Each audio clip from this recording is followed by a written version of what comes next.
because do you track macros? No. Neither of us track macros. It's working out pretty well. Say so. Especially for you. Ready or not, welcome to another edition of the CBG Radio Podcast. We've got a good one for you today. We're going to be talking about, there's a lot of New Year's challenges out there, a lot of new year, new me. And there's going to be a lot of red flags that you need to keep an eye out for. So we're going to talk about those red flags and give examples of each of those. Gab has, I don't know if her algorithm has just been feeding her these things or something, but she was just like flooding them to me one after the other. Firing off, yeah. Man, her Instagram's got her busy with these for some reason. So they love to show me things that aggravate me. It's like my own personal rage room. Yeah, whatever keeps you glued to your screen, right? So they're like, oh, Yeah. Gab likes to rage. So that's what we're going to send her. Yeah, they got you good. Yeah. All right. So the first thing we've got, the first little category we came up with is this is the answer that you've been looking for, the answer to all the problems. What's your beef with that one? Well, I mean, at the end of the day, there is no one solution to every problem. And that is like the biggest red flag for a charlatan, is somebody trying to sell you the one thing that they have that no matter what ails you, they can fix it. I mean, it's literally snake oil sales, right? Like we've seen this over the course of history. Very personalized problems or issues or situations require very personalized solutions. This one gets me good. For those of you out there who are 90 Day Fiancé fans, you will recognize these ads. So that's definitely you, right, Justin? Like you binge watching the 90 Day Fiancé. How could you not? I've seen it before, yeah. That's my dude. It's not my favorite show. I have others that are more enticing, to say that. All I right. love Some Housewives of New Jersey. Oh, goodness gracious. Oh, yeah, it's just trash. It's awesome. Yeah. We'll have to talk offline, Justin. I've trained a few of them. Oh, nice. What? Okay. I got the tea. Oh. Okay. Excellent. Love to hear that. My wife would love to hear that too. Yeah, no kidding. All right, so we've got this product called BoomBod that apparently these 90 Day Fiancé cast members are paid to put out there, right? I'm going to show you another example of where it literally says a paid partnership. But it says my jeans fit so much better, I think is what it's going to say here. So I'll play this.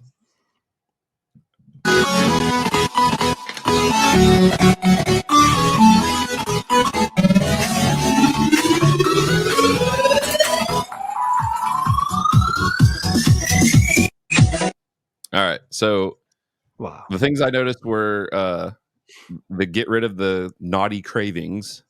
Mhm. What does that even mean? Naughty God forbid craving. your body feel hungry, right? Yeah. And then it was get rid of bloating, achieve your weight goals, and then massive savings were like the four books. Yeah, everything. So clickable, easy. The things with marketing, so I'll let you guys know. How easy is it to do? Right? Like to implement into your life. So anything you can do to like make it feel like it's easier, and then shortening the time. Right? Products actually do that, right? Like Amazon, like efficiency, like shortening the time. And then there's also cheap.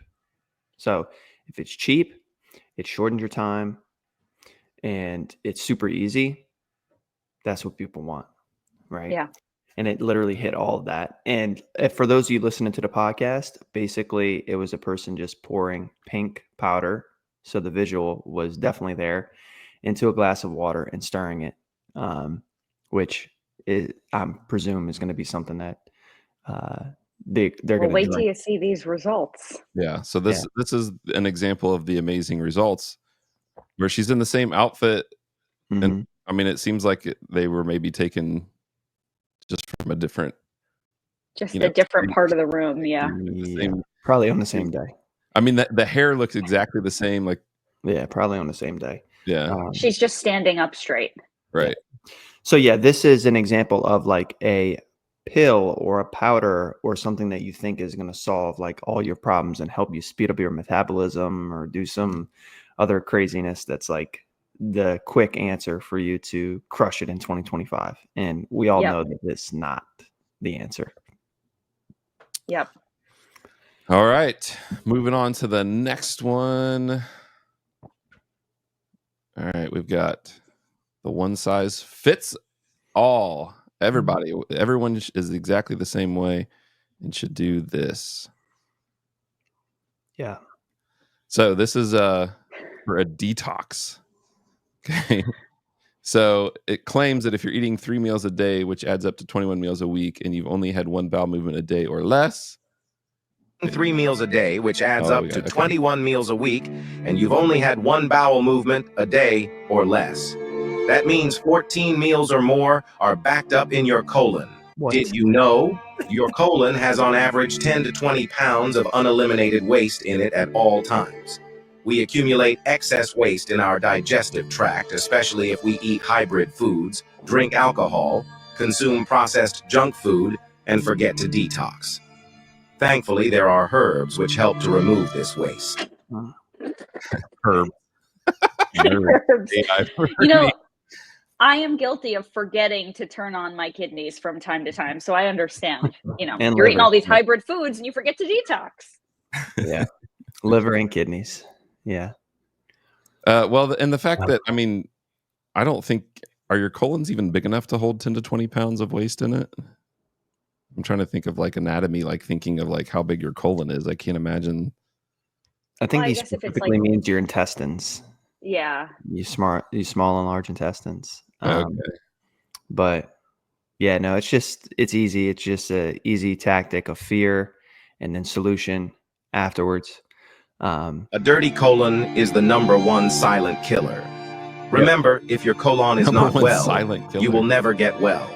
It stops. Yeah. Here are some symptoms of a dirty colon. These are the benefits if you cleanse. Mm-hmm. Can we go back to the symptoms? Yeah. Colon. Joint Fatigue, pain, hypertension, bad breath, cancer. body odor, Here are diabetes. Yeah, the cancer and all that. That's all the scare stuff Yep. that they put in there. Yeah, to scare the hell out of you. Yeah. And then ultimately it ends with A detox pill. your detox stack that you can purchase. Yeah. Which does absolutely I- nothing. Probably a I was- laxative. Yeah. Exactly. Yeah. Diarrhea. Probably, yeah. I was Crazy. reading something or looking at something not that long ago where they were talking about somebody, maybe it was like an influencer or something, prescribing coffee enemas, and that people were dying from doing like home coffee enemas Is it like to too much detox. caffeine like at one time or something? I don't think that was the problem. No, I don't think it was the caffeine. I think it was that you shouldn't put coffee up your butt. Well, but that's Yeah. I know, but would it be because, all right, so the reason I say that is because your body can absorb all the caffeine like at Right. once. Because I worked with juveniles, and I don't know if you've ever heard of a what they call it. Basically, you would soak a tampon in alcohol and stick it in your butt, and then they would That's go to insane. school. That's and next just level get boofing. absolute, Right there. yeah, booty shot or something. Like it was called something like that. Boofing. They call it boofing, don't they? Boofing? Is that Yeah. what it was? Okay. Yeah, So it's called boofing. Yeah. yeah, so we would get kids in detention just absolutely out of their mind wasted because the alcohol, like that area absorbs so yeah. quickly. Wow. And I mean, it's like in their bloodstream, like that, and they are just absolutely like wasted instantly. So that's why I was saying, like, maybe you take 120 milligrams of caffeine and it's in your body all of a sudden all at once. You know, maybe It that was seems like it's and then your heart infection, can't handle it. seizures, heart and lung problems. Yeah. Proctocolitis, electrolyte imbalance, ropeworm infections, chemical colitis, My goodness. and also no scientific evidence to support detoxification. Zero. Duh. Literally did nothing good. Yeah. You just gave yourself ropeworm. Yeah. Damn. All right, let's move on. Let's get out of this rabbit hole of sticking enemas. Oof, sorry, guys. All right, so we've talked about this before, but it's the personalized things that don't seem very personal. Still on it. All right, so this was the first one that this one kind of cracked me up. One second, let me find it. All right, personalized protein powder. Wow. It's Herbalife. Oh, But what's personalized about it? Like, nothing. I don't get what, like, they just throw that in there. And look at this. There's only 5 grams per serving. 5 grams of good quality protein. Convenient way to increase your protein consumption. Helps you feel full. Man, yeah, people slap personalize and customize on stuff all the time. So easy to do, and they can upcharge for it. Because people see personalized, customized, they associate more time and effort with those words, which it literally is more time and effort. And so therefore they're willing to pay more. And so it helps the margins of a lot of these businesses and stuff when they put personalized on it. But man, this is next level. How is it personalized? It's not at all. Well, and Not it even a little doesn't bit. increase your protein consumption. I mean, 5 No. grams of protein is It's 5 grams of protein. Yeah, it's the same. Doesn't matter. even if you're like a 120-pound female, like that's not increasing your protein consumption. Yeah. So that one was wild. Wild. And then another personalized. So Gab was noticing some maybe some updates on we've picked on her before. But these personalized meal plans. Oh yeah, these are not personalized at all. It's impossible. Yeah. And then So check it out. They've got your personalized recipes, personalized weekly shopping list, personalized this, personalized that. It's like, yeah, it how? Can't be personalized. And then don't worry, Justin, if you're following, the FAQ clearly states that if you are following an intermittent fasting schedule, you can still use your personalized meal plan. Mm-hmm. You can select a diet tailored to your specific needs or simply exclude any ingredients you don't enjoy. Yeah. Intermittent fasting schedule. What criteria are used to create my weekly meal plan? Let's click on that. Mm. Our meal plans are designed for healthy individuals aged 18 or older, focused on energy requirements, macro distribution, dietary preferences. Yeah, but see that right there alone is like the very bottom of the barrel of what I would consider personalized. That was like personalized in like 2005. Like when macros just came out. Like if somebody gave you your macros, that at the time was considered personalized, right? Using scientifically backed methods, like what? Thermodynamics, like the second law of thermodynamics, like what scientific backed methods are being utilized. We calculate calorie and macro needs based on activity level, weight, height, age. Yep, 2005. Each plan features varied high quality recipes to achieve personal health goals, excluding the treatment of any disease condition.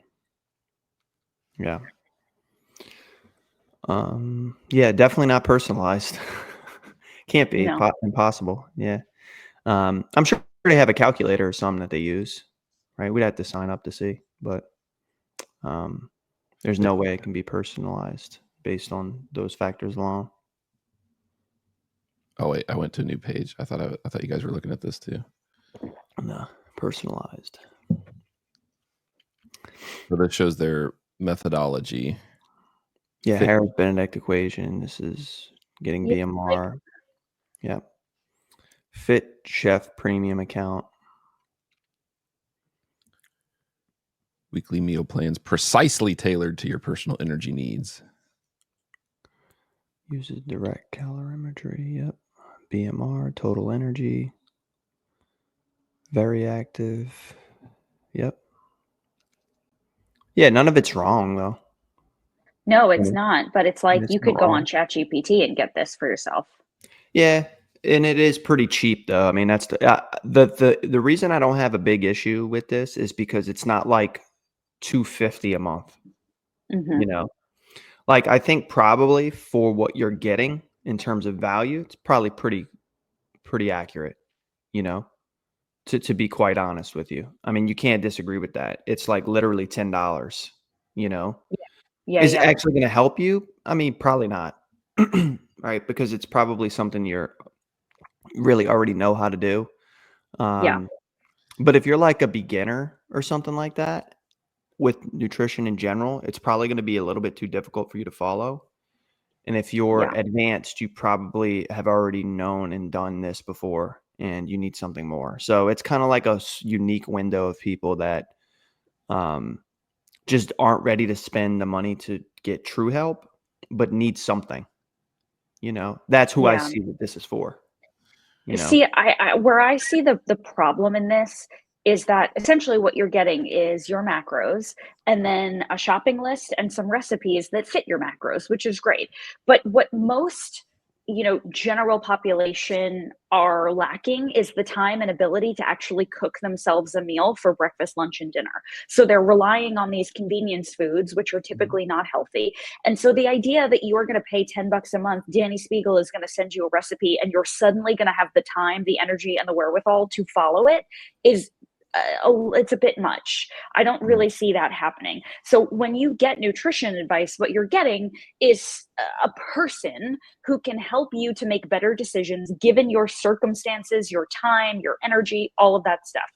And so just getting recipes, like go to Barnes and Noble. Am I aging myself? Go to Barnes and Noble and buy a recipe book and you're just as likely to be successful. It's like, yeah, you've got the recipes, but like, are you going to do it? You know? yeah, you got to do it. Yeah. And some people will be fans of hers and just buy it, which is good.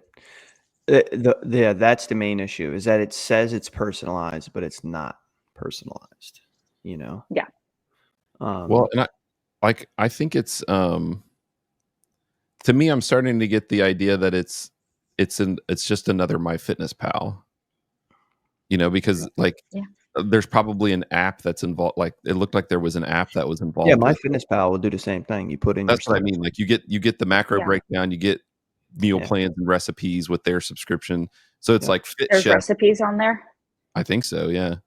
I think they'll I give guess it's low recommendations. hanging fruit. Yeah. Yeah. I mean, might as well do it. Yeah. Yeah. Mhm. For like the premium subscription, right? You get like those are the Got it. benefits that you get with it. So it looks Right. like this Fit Chef may just be another MyFitnessPal entering the Yeah. space and was like, "Hey, Danny Spiegel, can we slap your name on this and we'll pay you?" And she's like, "Oh, you're going to pay me? Of course." Like Yeah. why wouldn't she? Yeah. Yeah. She's a professional athlete looking for brands to work with. So so that's kind of the jive I get from it, I guess, just looking at that. But Yeah. all right, let's move on to the next one. We've got eliminating entire food groups. Yeah. I'm seeing carnivore everywhere right now. Yeah. Yep. So that's Same. basically the Yeah. I think it's the Joe Rogan clip or like keeping your blood sugar levels, the whatever. Can we Um, talk about the blood sugar thing for a second? yeah. Go for it. Yeah. Like, so I may have said this on this podcast before, but I knew somebody who got a CGM, a continuous glucose monitor, and was talking to me about it. And I was sort of just trying to be polite and not like, I was very like, we don't give away free advice. You know what I mean? Like I'm not about to take her on as a client unwillingly. And she was telling me, cherries spike my blood sugar, so I'm not eating cherries anymore. And I was like, okay, I'm happy for you. That's great that you figured that out. But I think that people don't understand, like they're looking at these metrics about blood sugar, but they don't understand the mechanism by which like they're comparing their data. So yeah, cherries are going to spike your blood sugar. Blood sugar is meant to rise and fall. If it's rising and not falling, or falling and not rising, then we have a problem that's known as diabetes. But ultimately, like if you are a healthy individual, your blood sugar is meant to ebb and flow throughout the day, and keeping it steady is not the same thing as eliminating hunger or cravings, or it's like I recently heard somebody say, you shouldn't eat oatmeal for breakfast because it turns into sugar. I was like, Yeah. Everything turns into sugar. It's called glucose. It's normal. Like, it's fine. I just think people don't understand, and they think meat, they think protein, they think no sugar, no blood sugar, everything is going to be fine. And it's just not how it works. But it's such a simple narrative, right? Oh, there's no sugar in meat. So if you eat nothing but meat, you won't gain weight. And it's like, but you're going to have a heart attack. Yeah. The way, and just so that everybody knows how this works, all carbohydrates are the undisputed king of performance. So you're certainly leaving some room on the table, especially in your WODs, if you're not eating carbohydrates strategically and in the appropriate amounts to keep body fat levels down while also being able to perform optimally and have the energy to work out. Every single carbohydrate source, whether it's broccoli or cherries or cake or cookies, all eventually get broken down into a singular sugar molecule. Fructose, glucose, there are a few others. They all get broken down into this. Whenever they get broken down into these components, insulin is released from beta islet cells in the pancreas. When you eat a form of a food that is already basically broken down completely, like a cookie, which is almost already the singular sugar molecule, or a cherry, which is already the singular sugar molecule, it sends a rush of this one molecule, glucose, fructose, whatever it is, into the body at one time. And therefore, insulin spikes at one time to be able to cover and send it. It works beautifully. It has to do that because if insulin is not released, sugar itself not being diffused to where it needs to go and inside of cells and all these other things, you can die. This is why people that are type 1 diabetics need insulin, right? It's a magical system that works together, sugar plus insulin, right? And it's a beautiful mechanistic thing inside the body that works very well. When we eat something like broccoli, the same thing happens. However, broccoli gets digested and absorbed slowly and gets broken down into those sugar molecules over a longer period of time. And so therefore, the same amount of insulin is released, equated to the number of carbs eaten. Whether it's a cookie that's 20 grams of carbs plus broccoli, the same amount of insulin is released because it's the same amount of actual carbohydrate. However, the broccoli absorbs and digests in your body slower, like much more slowly and over time, and therefore insulin is released from your pancreas at a much slower rate and over time than the cherry that's already broken down, right? Mechanistically, there are people out there, Greg Glassman, others, that believe the insulin spike model causes diabetes, which has been diffused in the scientific literature for years that it does not. What does is overeating calories, over consuming higher calorie, hyperpalatable foods, causing weight gain and a host of other things that eventually leads to diabetes, specifically type 2, and causes the lack of your pancreas to quit making as much insulin as it was before because it's constantly being overloaded making it to be able to cover for everything that it needs to be. There are other mechanisms of like blocking beta islet cells from being able to, there's a lot of other things out there, but it's really based on the total caloric consumption that you're eating, not the spike and rise of blood sugar and all these other things that have been mentioned out there from other people. Yeah. So just eat the caloric amount that fits like what you need, and make sure you're eating good quantities of protein and you're going to be fine. You don't need to do carnivore or low carb or any other stuff. It's all like nonsense, Yeah. Well, and just to, I wanted to ask this too real quick before we move on, but just like these are anecdotal results. Yeah. Right. I mean, this guy got he lost in 30 pounds. Like you can see the difference in 30 days, or not 30 pounds, 20 pounds in 30 days. But it's still, I think it still goes back to probably like he just was consuming less calories, because when you're eating a carnivore diet, part of even what they even talk about is you're satiated longer. And Well, and not because only of the that, high but you have fat less content. options. Yeah.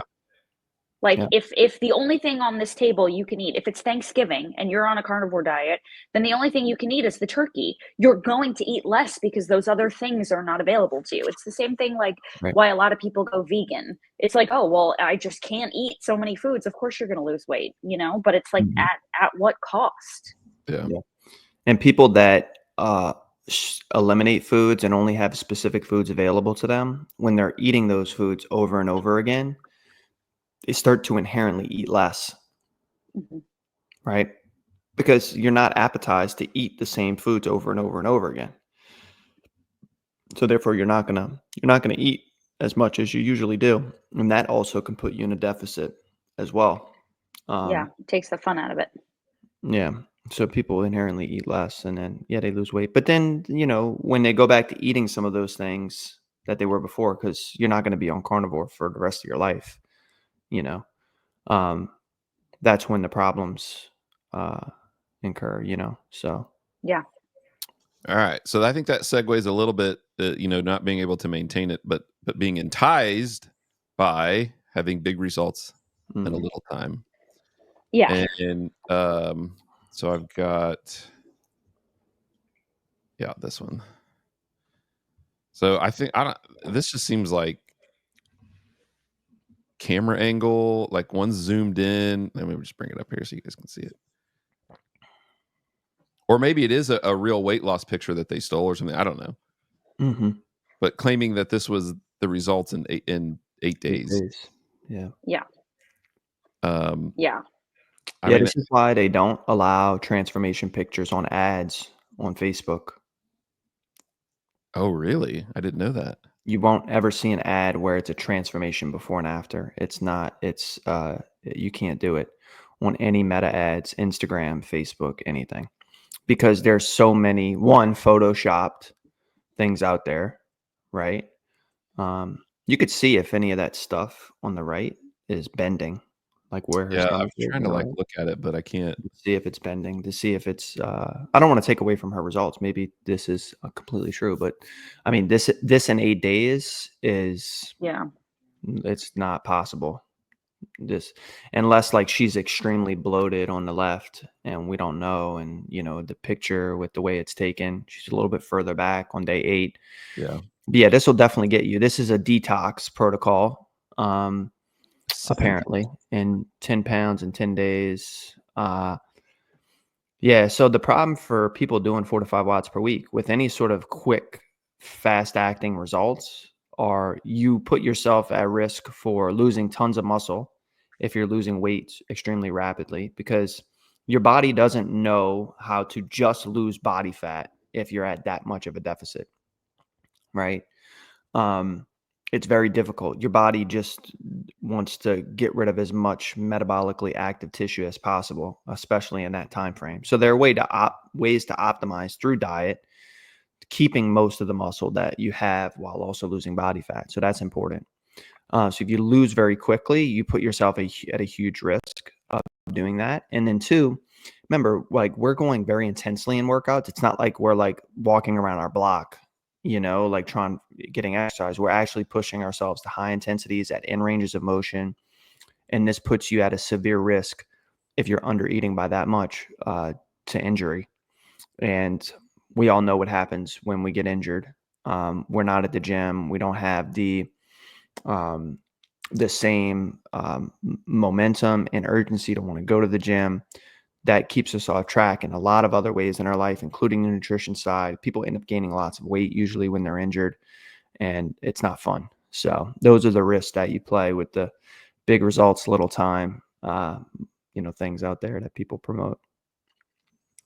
Yeah. Yeah. Not to mention, like, if you've ever had the stomach flu and you get on the scale and you're like, oh my God, I lost so much weight. And then you feel better and you start eating again and it all comes back. It's because you didn't lose body fat. You were losing, hydration. You were losing, there's no carbohydrates in your body to have any kind of water absorption. Like, it's just, it's not body fat. You just weigh less because there's less in you because you've been consuming less. Yeah.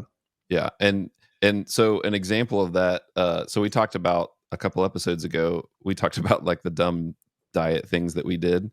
So let's see, how long ago was that? 10 years, no, even longer than that, 15 years ago probably. I was large and in charge. I was about probably tipping the scales about, did I ever show you that picture, Gab, of when I was like in the 340 350 range? No. Yeah, I was a big boy. I was like 3XL, like, shopping at the Big and Tall Max XL. That's what the stores were called. But I did a 10-day juice fast. Whoa. And I lost 10 pounds. Like, I was juicing everything, like vegetables, fruit, everything. And I lost like 16 pounds in that 10 days. I'm sure you did. But like you said, most of it was, for one, I had a ton of I mean, I was huge, right? So like I had a lot that could come off of me in a short amount of time, but most of it was just water weight. And then once I got off of it, I mean, I gained almost all of it back, pretty quickly. So yeah, it wasn't body fat. Right, exactly. And so that's the segue into this last point then on this big results, little time is this. Here we go. So this is from Thomas DeLauer, and I thought this was interesting, the way that he breaks this down mathematically. Mm-hmm. Let's also pretend that when you consume nothing, the only thing your body's going to burn is your body fat. Oh, let me set this up a little bit. So he goes on the premise of how much body fat would you lose in 30 days if you consumed 0 calories. So that's the premise that he's talking about. Yeah. That's not true. We obviously know your body's going to burn muscle and other things, right? But let's pretend it's only burning fat. Now, let's say your basal metabolic rate, the amount of calories you burn in a day, let's just say it's the average, which is 2,200. Okay, so 2,200 calories directly burning from fat because you're not eating anything. Skip ahead a little bit. Oh, I took the kids swimming at the farmer's market and Get out of say here. 30 days, you end up with like a little over 7,000, like 7,300 grams of fat. Sounds like a lot, but then when you actually back it out, you realize that's 16 pounds. So the maximum amount of fat you could burn in a month, if that's your basal metabolic rate, is only 16 pounds. So based off of the math equation he does, based off of average of calorie burns, and if everything's average, if you consume 0 calories in 30 days, nothing, the most you can burn is 16 pounds of body fat. Yeah. So I think that's like something that really helps put things in perspective. Yep. You Yeah, know? the math checks out. It should be half the amount a month. The month, because if it's 2,200 calories that you're usually burning, 3,500 calories is 1 pound. Yep. 15, 16 pounds. That's all you can burn in fat. If you ate 0, nothing at all. Right. Yeah. Crazy. Yeah. And to keep in mind too, that's not just overall pounds, that's body fat, which is what most of the time people are actually trying to lose. And he even pointed out too, like, and this is going to assume you're not also losing muscle, which he's like, we know that you're probably going to You probably lose half and half. You probably lose like 8 pounds of muscle, 8 pounds of fat if you didn't eat anything. Ugh. Yeah. It's wild. So put things in perspective. If you're expecting big results in a little time, it's not going to work out well for you. So, but that is why then you need to book a call with CBG. Use the link in the description so that they can teach you how to be consistent. Consistency breeds growth. Be consistent over time and be committed to the process. You got to commit to the process if you want to achieve the long-lasting results that you're looking for. So with that, we're going to sign off for today for this episode. So I'm Joel on behalf of Justin and Gab. Quit tracking those macros. We'll see you next time, folks. Peace out.